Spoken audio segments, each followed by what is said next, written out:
So today, attending this first inaugural School Safety Summit from USC, I was so impressed because what I realized, number one, it was long overdue. Number two, I totally agree with the notion that, and it was brought up by Mr. Southers, Dr. Southers, was that one thing that's been lacking for such a long time is some kind of a national consortium, national database, national think tank of how are we going to take a deep dive into the aspects of school safety, whether it's K through 12, whether it's post-secondary, whether it's large colleges and universities, small private schools. Everybody has a vested interest. Everybody wants to know what are the best practices. So I'm really glad that by actually attending and watching and sitting through and listening to the different panels, I took a lot away from this. And here am I as a school police chief in a major public school system. And I walked away from this thinking, I've got some work to do. I also realized that when the panel, when Chief Thomas from USC Public Safety talked about the issue of our community-based policing, and it's really relationship-based policing, collaboration. That's so important to remember. Mr. Kennedy from NASRO talked about the importance of selecting the right school resource officer, and that the school resource officer is only one component. Another gentleman talked about there is no one right answer. There is no one product that is going to resolve and prevent school shootings. So it's really important that the different type of viewpoints that we heard today are all accurate. The most important thing I got out of this, and perhaps it's just a generation gap, perhaps it's just when you're in a profession for 40 years, it was said by Chief Thomas as well. We used to always, as a police department, as public safety law enforcement, we would always assume as law enforcement leaders, we're the ones that have the right answers, and we'll tell the community what they need. You know what? After listening to these students, it is long overdue. We have not listened to them like we should. And after we do listen to them, what are we going to do to follow up on that? For our department, I talked about being a chief in a large public school system. So LA Unified School District, I mean, we are the second largest school district in the nation. We have the largest school police department in the nation.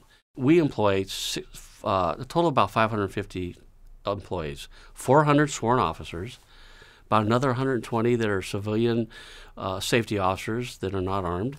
And then we have our support staff. And we cover an area of 700 square miles. We have over 1,100 schools that we're responsible for, including our pre-K, our early ed centers, our K through 12, our adult schools, night school, weekends. So we have a huge responsibility. And one great thing about listening to some of the speakers in the summit is they're right. We cannot do it on our own. It takes a lot of collaboration from our outside stakeholders, our other law enforcement agencies, students, parents, community-based, faith-based, and business-based organizations. Everybody has a stake in this, and if we're going to be successful in trying to understand the nuances of school safety as a whole, it's going to take a collaboration of all those stakeholders, not just one component. And that's why when they mentioned a ongoing, multifaceted type of approach, it has to be that way. Mm-hmm. When we talk about legislative type of responses, and when it comes to school safety funding, I think it's important to find out first, as an agency, if you're going to ask for funding, and if the legislators are going to provide funding for us, what is it for? What is your plan? What is it you're lacking in your particular school system? We already heard today, not every school is the same. We're 700 square miles. We have differences and needs in different parts of our city, so it's not a one-size-fits-all. If you are going to ask for funding, I think it's important that you take a look at what is it that your district isn't in most need. For some schools, it could be technology. For other schools, it could be counselors. For other schools, it could be the mental health component. So I think it's important that we take a look at funding that is available for keeping our schools safe. It should not be solely for hiring school police officers or solely for counselors or solely for mental health. It needs to be, again, a different need at a different school, and I don't think we should be so restrictive that it's only can be for one type of a component. So I think it's important that the first summit, we obviously it's time driven. You only have so much time. The components that we had today, involving some of the safety experts, our student panels, and media, was right on the mark.